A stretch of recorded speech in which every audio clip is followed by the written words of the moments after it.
Yeah. All right, thank you.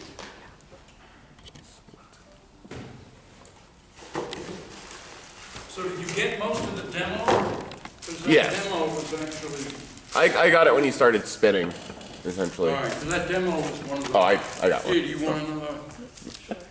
Oh, So, yes, in the your first question. yeah, in the first demo, when it was spinning and it was kind of doing the little hop thing going around, because I You know mean the yeah, first demo the first there? demo, yeah.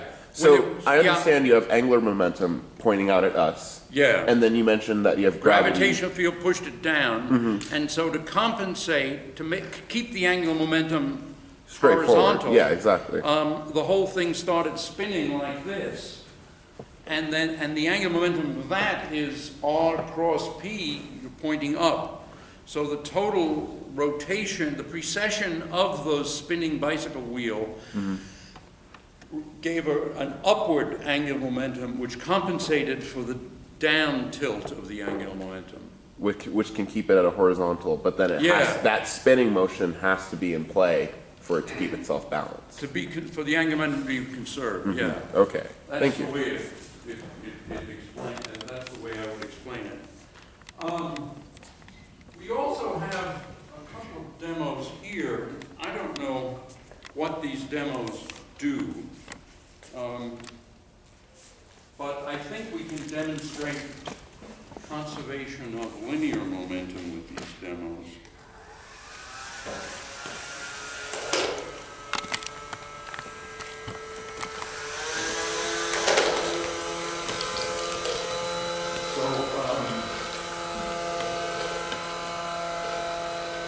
You know, what they are is they're basically fans that keep the discs kind of floating on air, so there's very little friction. So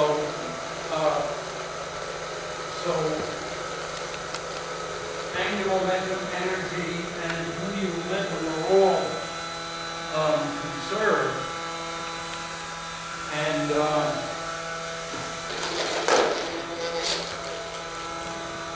so you can see there one thing that tends to happen when two things of equal mass collide. One of them kind of stops and the other one keeps going. But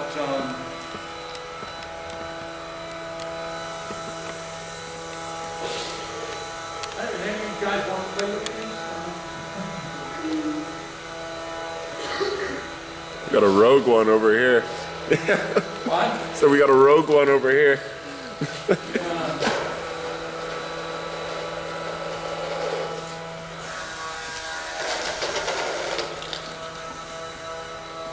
Yeah, the trouble is they keep leaving the,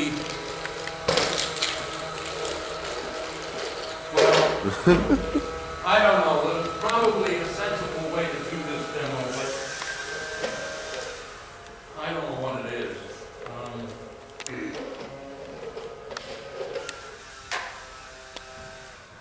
Anyway, after class, if you want to come down and play with these, feel free. Okay, so much for those demos. Let me,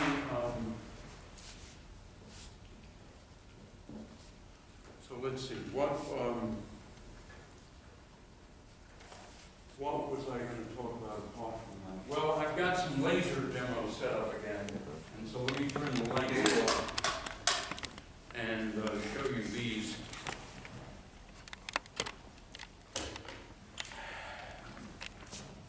This is a double slit, and I think that, well, the double slit experiment is so famous that it's talked about in many, many discussions of quantum mechanics. Now, what's really going on is that the photons are coming through here. Each photon goes through one slit or the other, and then hits the screen at one point or another. And most of them go to this central maximum, but some go to secondary, tertiary, fourth order maximum. And you can even see that inside the central maximum, you have maxima and minima. And so the wave function that is guiding each individual photon is quite a detailed, quite a complicated wave function. It goes to 0 here and there, and say here and there and so forth, and its maximum here, but even in the central maximum it has various dips. But the key thing is that each individual photon goes through a particular slit, not both slits. In popular accounts of quantum mechanics, sometimes people confuse the photon with the wave function. They're different things. The wave function is a mathematical function that tells the individual photons where to go, and the individual photons are very small particles. They can't possibly go through 2 slits. These slits are separated by about 1/4 of a millimeter, and the slits are about 40 microns wide. So, quantum mechanics is interesting because it is surprising and very different from classical mechanics, that is to say, the way things ordinarily behave in real life, such as those pucks that I was kicking around the floor. And this wave function, as I said, it's like it's a mathematical function that is a wave, and so you can think that there's a wave of photons. A wave goes through. The wave does go through both slits, and then it interferes with itself on the screen. But that's the wave, not the individual photons. If we had a screen that was a detector, and we could detect individual photons, we would hear tick, tick, tick, tick. We would hear tick, tick, tick when each photon hit the screen, and be one here, one there, one here. We go tick, tick, tick, tick, tick, tick, tick, tick, tick, tick, tick, tick, sort of like that. Where each photon goes is random, to some extent random, but governed by the probability distribution determined by the square of the wave function. Okay, so that's the quantum mechanics aspect. Now, what we've got here is a demo that you can only do in New Mexico, possibly Arizona, where you have actual sunlight instead of clouds. So we have the sunlight coming through a mirror or two, a slit, and then it's going through something that is in effect a prism. Anyway, it's called a transmission grating, and what it does is it deflects the blue light more than the red light.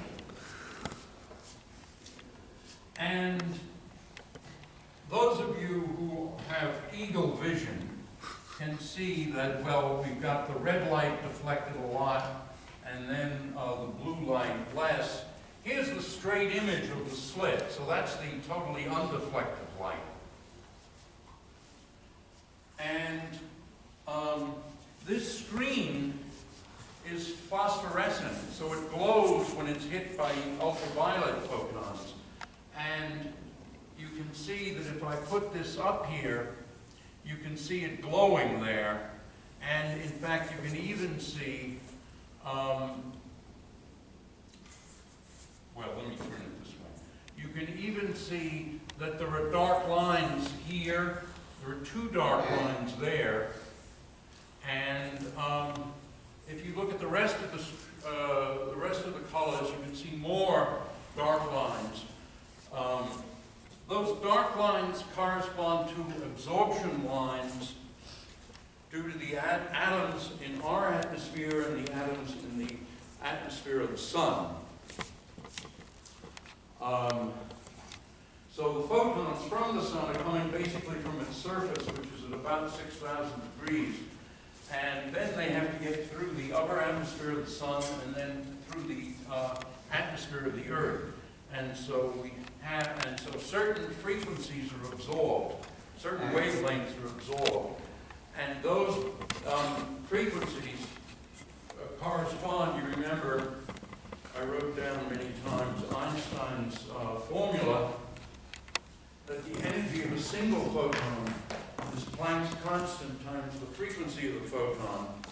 And the higher the frequency, the bluer the light, and the higher the energy.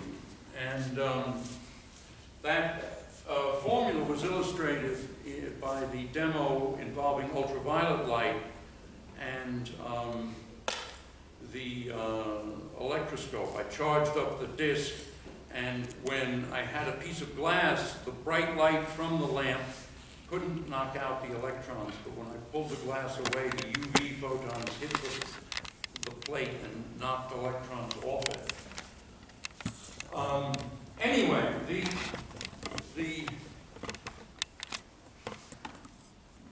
one of the strange things about quantum mechanics is that certain things are actually, it makes certain things simple. And there's also physics that we don't understand that also makes certain things simple, but since we don't understand it, I can't explain it to you. But what is true, for example, is that the energy levels of an electron around a proton are described by integers. And here I'm just talking about the energy, forgetting about the rest mass of the proton, the rest mass of the electron. The formula is minus a half mc squared. This is just the rest energy of the electron. Alpha squared, which is the fine structure constant, equal to approximately 1 over 137. And then under it is n squared, where n is an integer. Now, why do I say this is simple? It's simpler because if you imagined that, if you computed the energy of an electron in orbit about a proton, classically, the energy could have any value whatever, and this n could be any real number. But quantum mechanics tells you, no, it's much simpler than that. N can be 1, or 2, or 3, or 4, and so forth. And so, when photons go through hydrogen gas, atomic hydrogen gas, they can make transitions from an energy level described, for example, by n equals 1 to an energy level described by n equals 2. And so then, what you've got, lost that, here it is.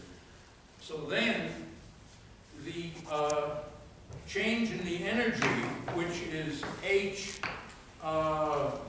nu, because the photon has energy h nu, this change of energy is basically a half mc squared alpha squared times, let us say, 1 over 1 minus 1 over 4, which is, of course, 3/4. So it would be 3/4 times this. This value here is 13.6 electron volts. So when photons go through a gas, certain frequencies are absorbed. In this case, it's the frequency corresponding to 3/4 of 13.6 electron volts. For the gas of our atmosphere, molecular nitrogen, I'm not sure what the various energies are. The binding energy is around 11 electron volts, which is quite a lot for the binding of two atoms. And that, I think, is one reason why nitrogen is used in high explosives, nitroglycerin, for example. But anyway, so when the photons go through the atmosphere of the sun and the atmosphere of the earth, certain frequencies are absorbed. Those frequencies are the ones that allow for transitions between these different atomic states or molecular states of nitrogen or oxygen or the hydrogen or helium in the outer outer atmosphere of the sun. And so those photons tend to get absorbed, and those are the dark lines that that we see here. This dark line, these two, and some of these here. I just don't know if can you guys see these lines from where you're sitting? I can see them, but You can see them? yeah, faintly, like they're not really. Okay. All right, so let me see. I want to make sure I've done all of the demos. Yes, I've done all of the demos.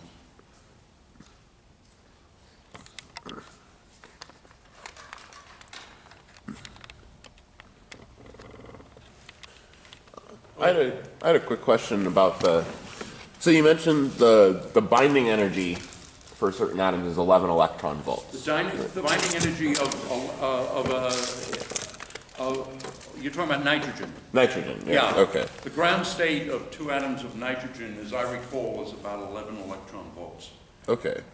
So I just wanted to make sure I clarified. So when Those are actually the atoms. Right. Okay. Whereas the 13.6 is the energy, is the binding energy of the electron about a proton. Okay. So those to the electron and proton are oppositely charged, whereas with the two nitrogen atoms are neutral, but as they get to, but they attract each other nonetheless. I could go on describing that if you want. But, well, I essentially just wanted to make sure, because you kind of went over how those lines formed, right? Or yeah, how the lines form. Well, the lines form because there are, because of the quantum structure of atoms and molecules. There are only certain transitions that can happen, and only certain frequencies can be absorbed, because all the energy levels are discrete.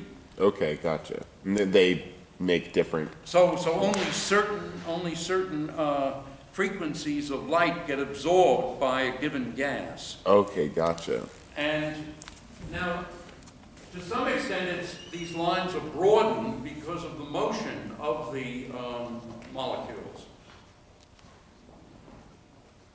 And of course, this is related to global warming, because in global warming, what we've got is the Earth is around 300 Kelvin, or 270 Kelvin, something like that.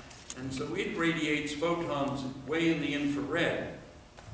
And these photons, if there were no gas, no atmosphere at all, these photons would just go straight off into space. And the planet would lose every photon that it radiates. And it would get quite a bit colder. Of course, it's heated by the sun, so it's not going to go to absolute zero or anything. But I forget the actual number that it would drop to. This was computed actually by a French scientist 200 years ago, around the time of the French Revolution, 250 years ago or whatever. Whenever that was going on, yeah. Anyway, without the atmosphere, the temperature of the Earth might be, instead of, say,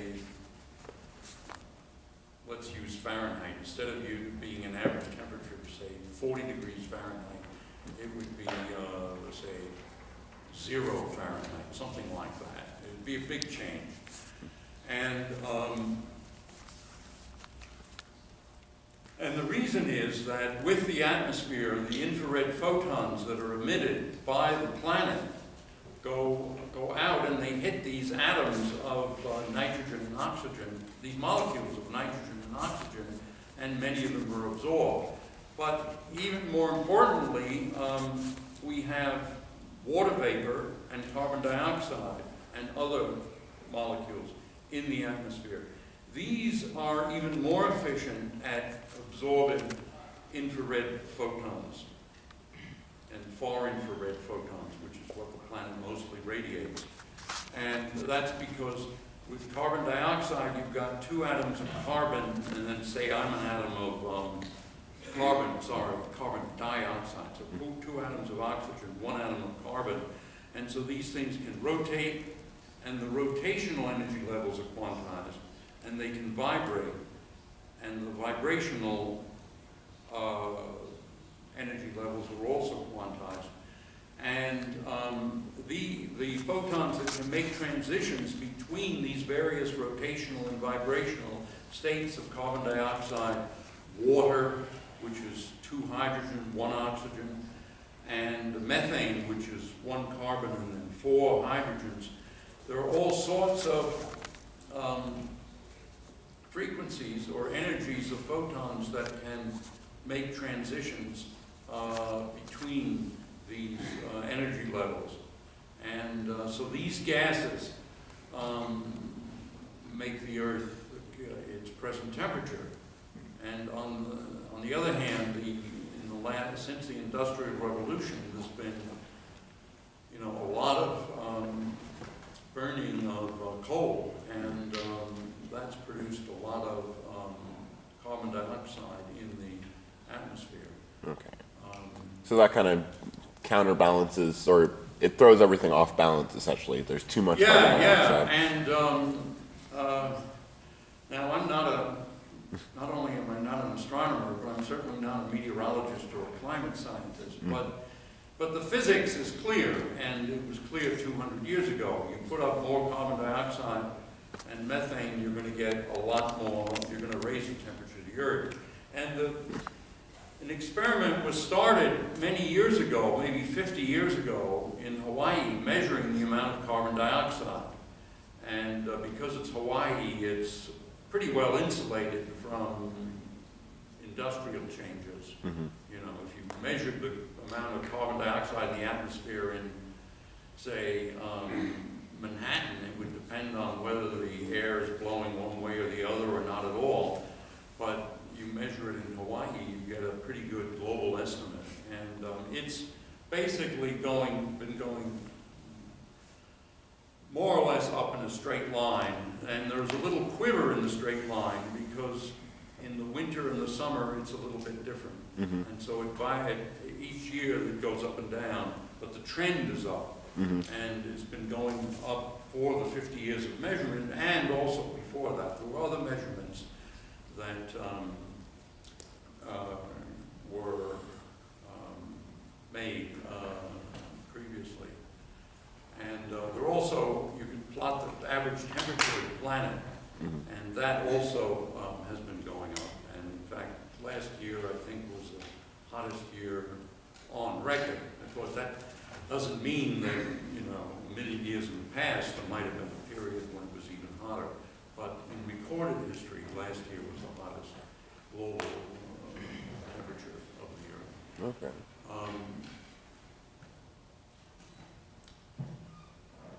So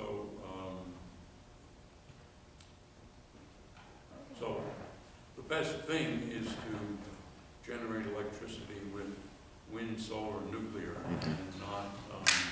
Definitely not the coal. The worst thing is to burn coal or wood, because you get more CO2 and less water vapor. At least with natural gas, the gases that come out are water vapor and carbon dioxide, and the water vapor just makes more rain, which is good for the crops, especially in New Mexico.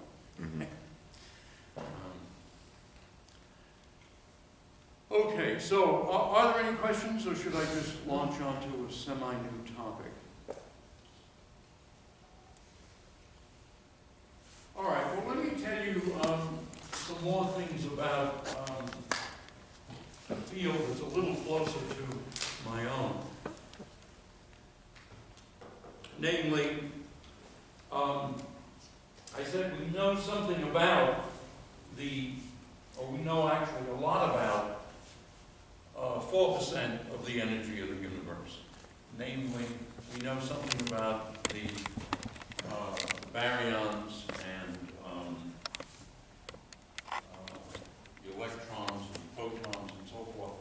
So let me describe these things. Most of the matter, as I said, is in the most of the energy of the known energy, 4%. So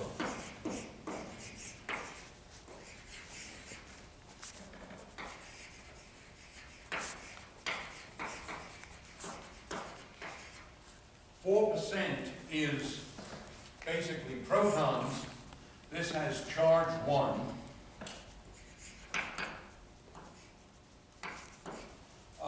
And so you ask, what is a proton? Well, a proton is made of 3 smaller particles, and there's some real mysteries associated with this. These 3 particles are called quarks, and this U stands for up, D for down. So these are the up and down quarks. And they're held together by gluons.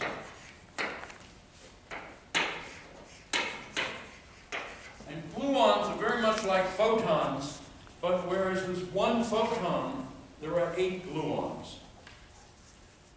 And I said there were 3 quarks, U, U, and D, but each of the 3 quarks comes in 3 kinds. And perhaps unfortunately, we call them red, green, and blue.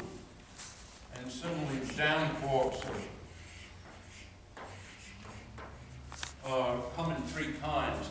As I said, we call them red, green, and blue, but those are fanciful names.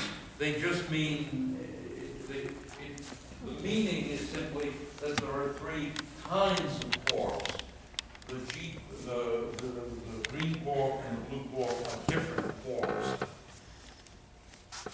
And so what you've got then in the proton is a combination of 2 up quarks and 1 down quark. Now the quarks are particularly strange because they don't have integral charge. They have fractional charge. Until people discovered quarks, which was in the 1960s,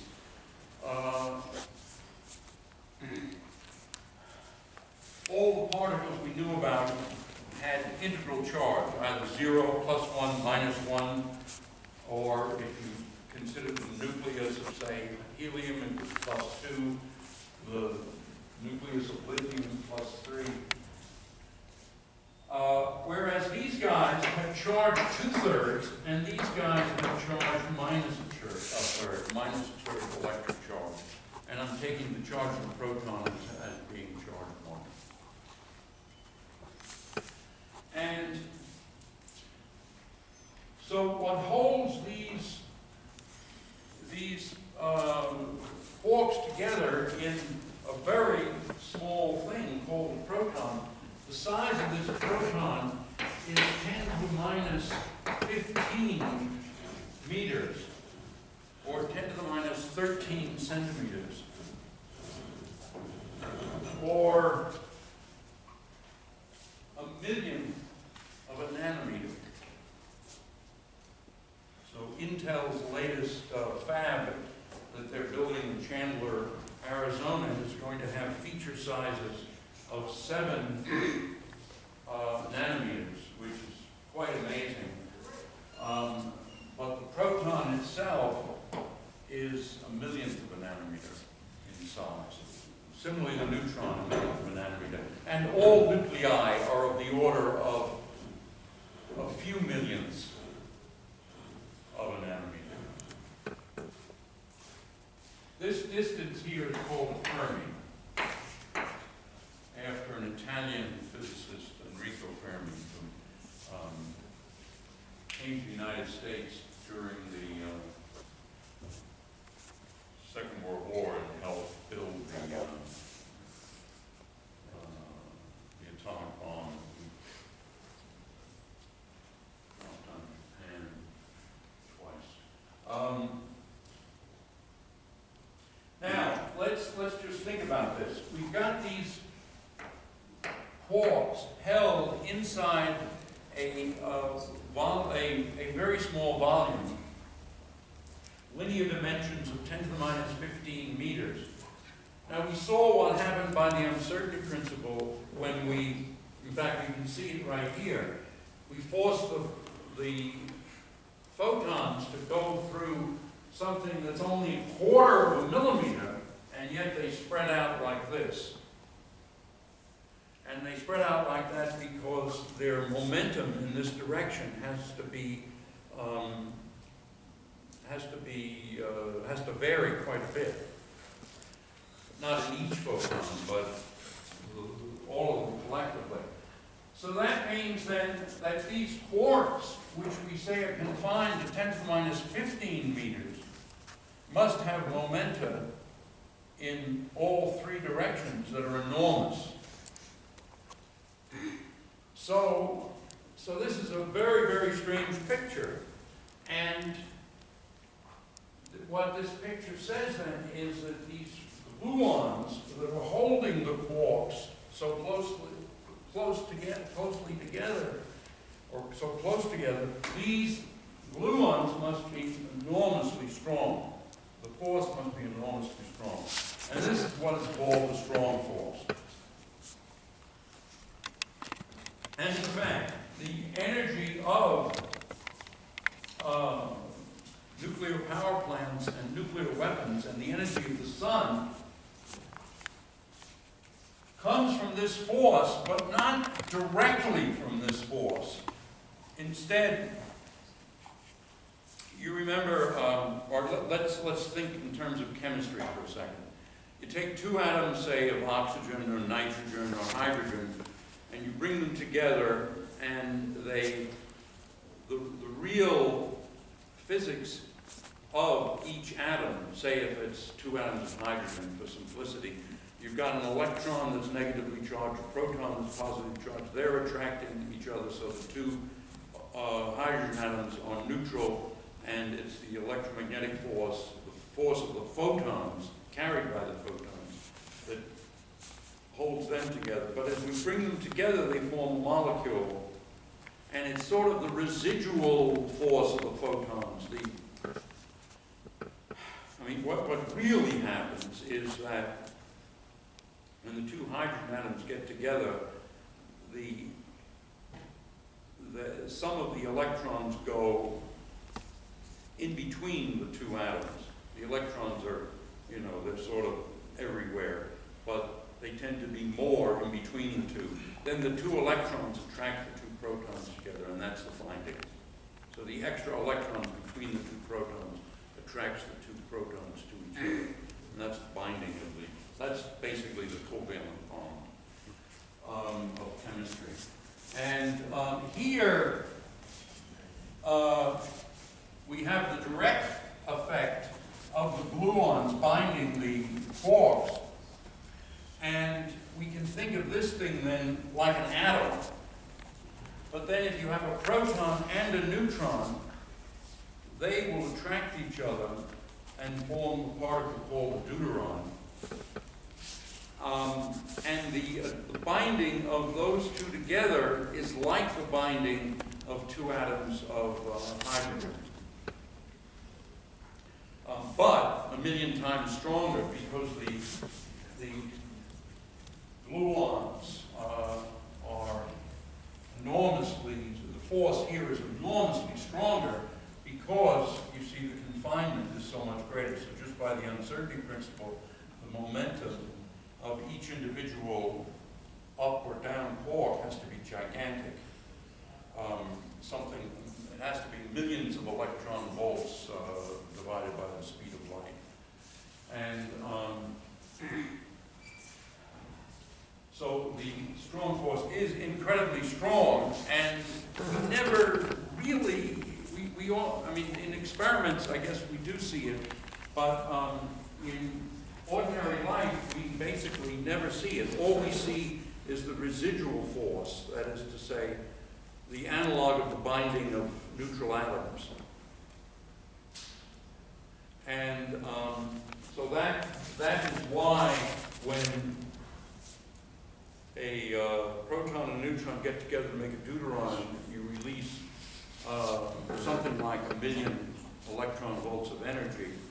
And if you put two deuterons together to form helium, you liberate millions more of electron volts of energy. And that's basically the energy of the sun. It's also the mechanism of the hydrogen bomb's energy.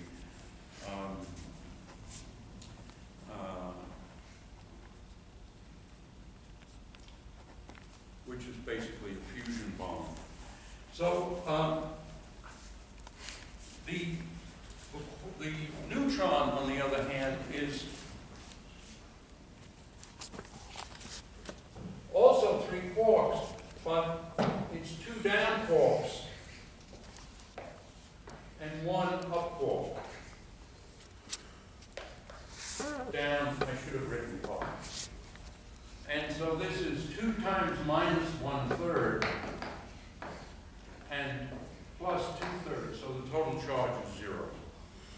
Whereas the charge here is 2 times 2/3, which is 4/3 minus 1/3, which is 1. 3/3 of 1. So that's a picture of some of the basic particles that we know about. Most of the matter of the universe that we know about, as I said, is hydrogen, which is to say 1 proton, and around it is 1 electron, or just 1 proton, because much of the hydrogen in the universe is ionized. And it's ionized because stars give off light that is in the UV, and it's high enough in energy to ionize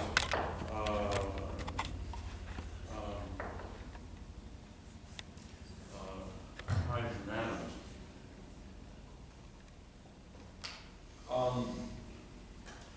The rest of the matter in the universe that we know about is mostly helium, and helium is also called the nucleus of a helium atom is then 2 protons, 2 neutrons in the nucleus surrounded by 2 electrons. And this particle here is called the alpha particle. When the Curies first discovered radiation, I think they discovered all 3 kinds, and they called them alpha, beta, and gamma. The alpha particles were these helium nuclei, and these are pretty much harmless as long as you don't eat something that's radiating alpha particles. But a typical alpha particle can't even get through your skin, so it's not a big deal. The beta particles were electrons, and so when some nuclei decay, they throw out electrons and neutrinos, but the Curies couldn't discover the neutrinos because they interact through the weak interaction, which, as I said to you, should be called the short interaction.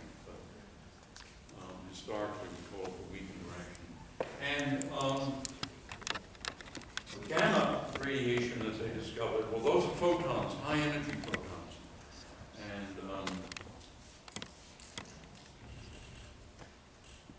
okay, now of the particles that we know about and that are relatively familiar, then there is the neutrino associated with the electron, and then there's the electron itself.